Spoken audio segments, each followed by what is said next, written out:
Господи Ісусе Христе, Сине Божий, помилуй меня грешного. Отца и Сина и Светиот Дух.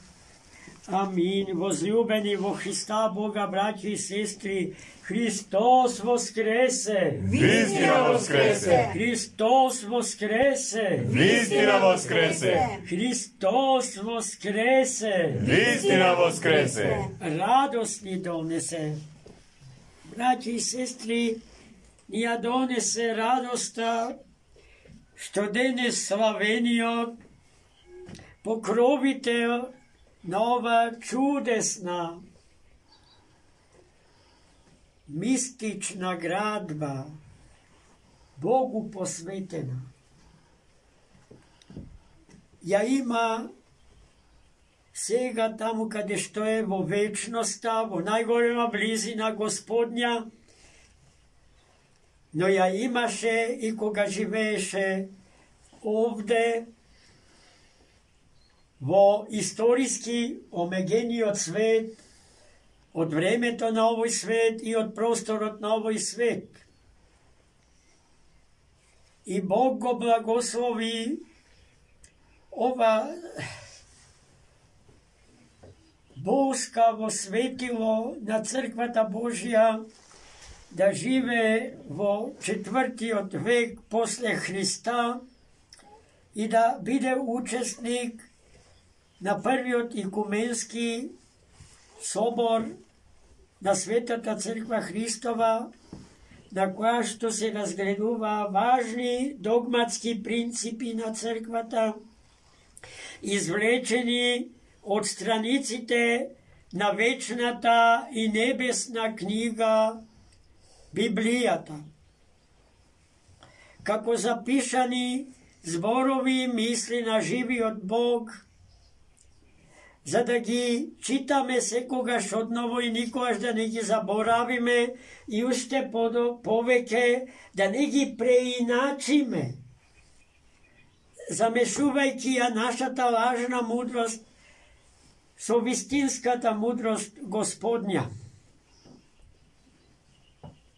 Но во векот во кој што живееше великиот отец наш Атанаси, се случуваше токму тоа.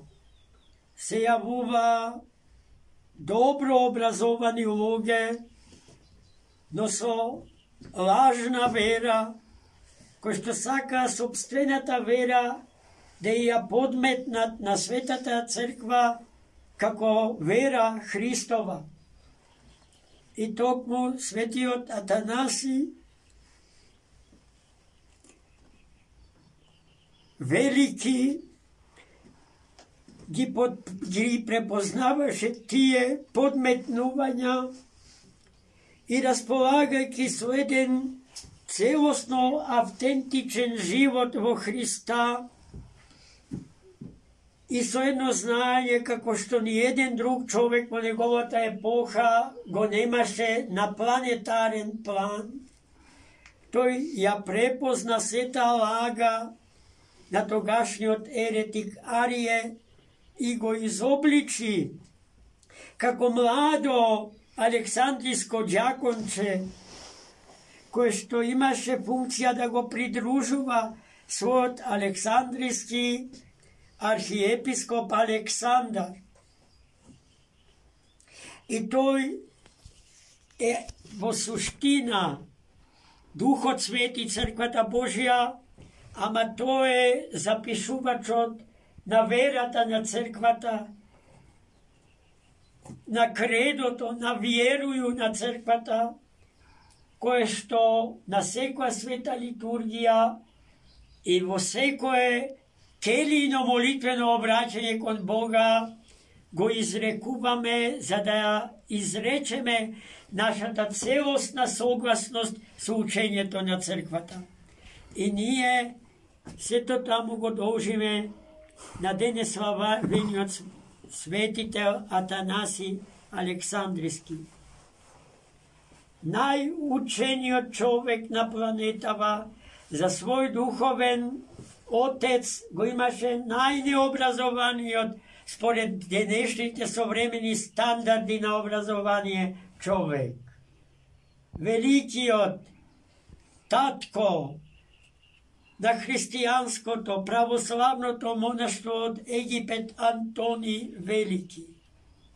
Светият Атанаси го напиша и житието на той колосален представник на православното монаштво.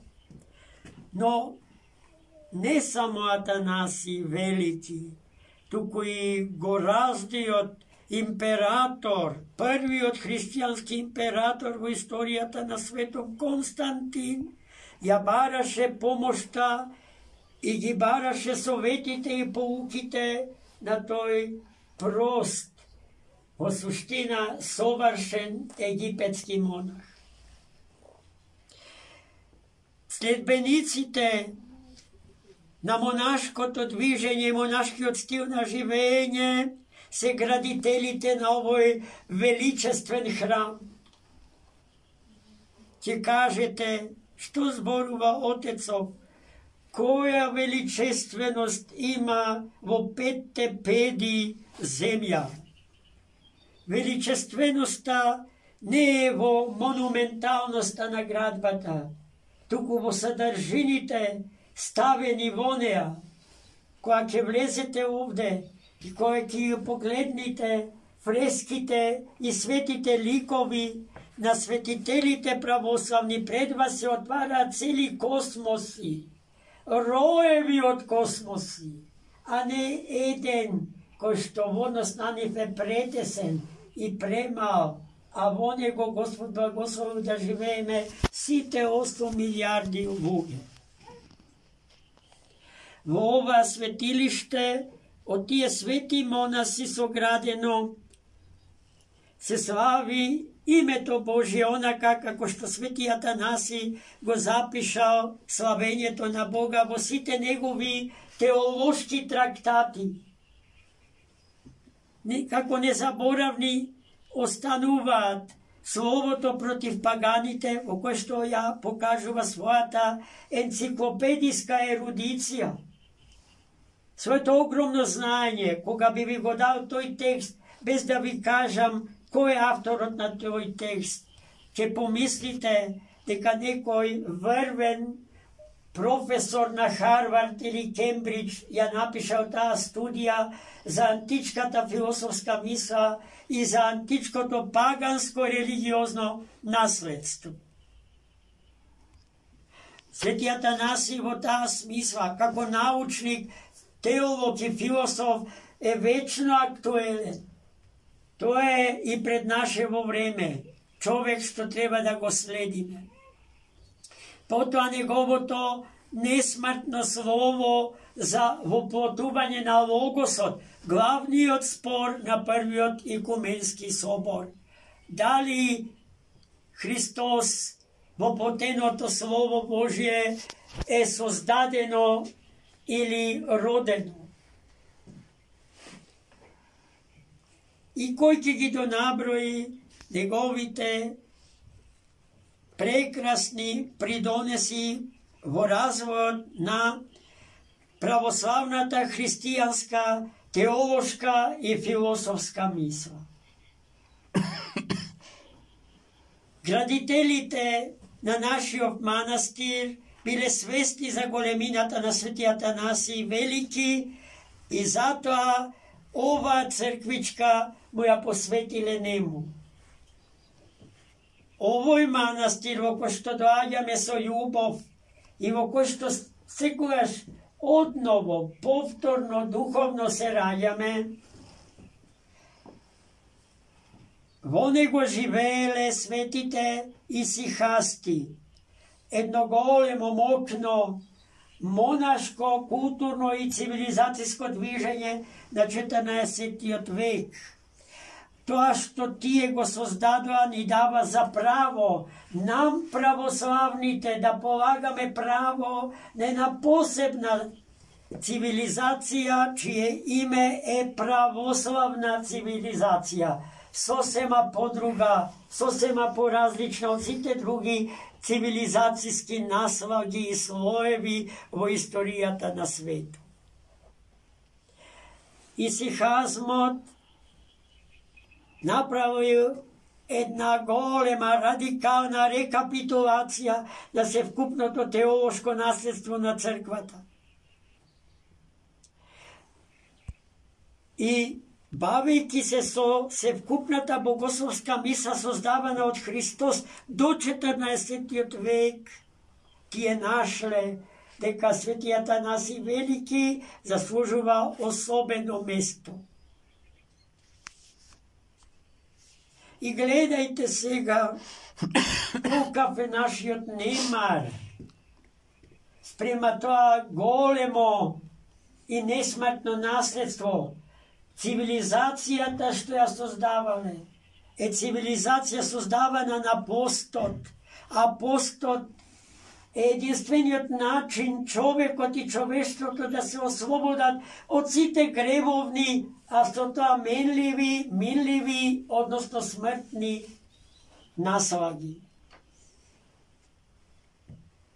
Во таква една лепеза на сознанија за личноста на Богочовекот Христос, на личноста на Отецот и личноста на Духот Свет и се што произлегува од нив, светите исихастички философи на Свети Атанаси му го даваат централното место во овој наш манастир, после црквата посветена на Богомајката, на нашата најсакана мајка, која што е мајка на сите луѓе, бидејќи е мајка на Бога воплотениот, а тој е причина за нашето постоење, за нашиот живот, за нашиот опстан.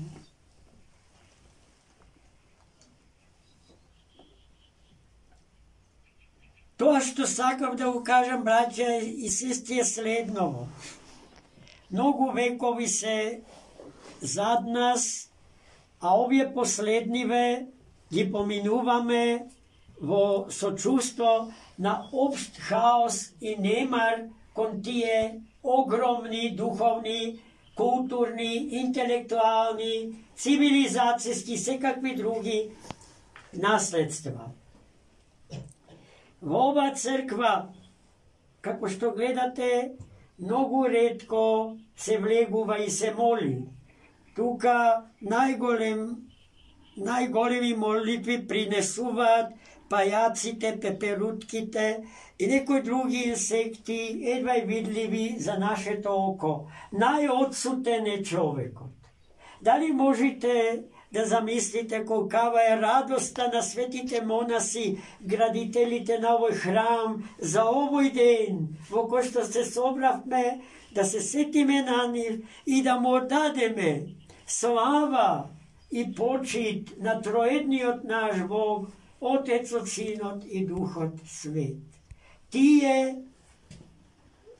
за таа работа беа спремни да ги положат животите своји и умира со радост за Христа Господа, за да ни остават добро наследство, добри темели и основи за нашата сегашност, врз која што ќе ја градиме и днината на нашите деца.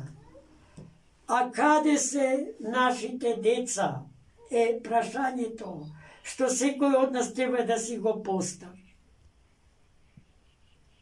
Зошто нив најмалку ги има во црква?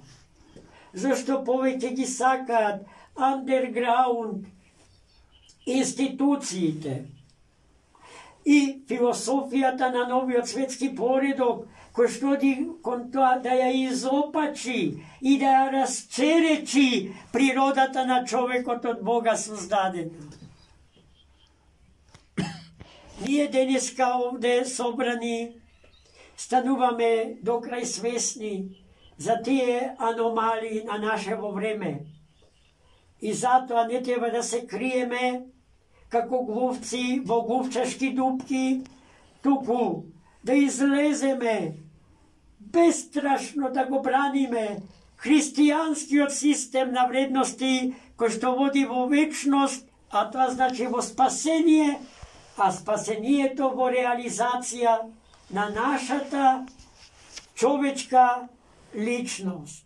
Gospod vo ta smisla ne podržava, ne krepi, ja gleda i ja sluša всяка naša vistinska namera, бидејќи je той, за кој што не постои тајна во нашето срце. Тој е тој што се знае, ама и тој кој што трпеливо чека слободно да му пристапиме. Тој не е насилник, кој што насила спасава, нудејќи какви годе благодети, по кој што копне човекот без Бога, мислејќи дека границите на овој свет се границите на човечкиот живот. И затоа тој живее колку до градските гробишта. А ние, христијаните, знаеме дека градските гробишта не се крајот на човечкиот живот, туку неговиот вистински почеток. Христос воскресе! Истина воскресе! Радосни донесе за многу години.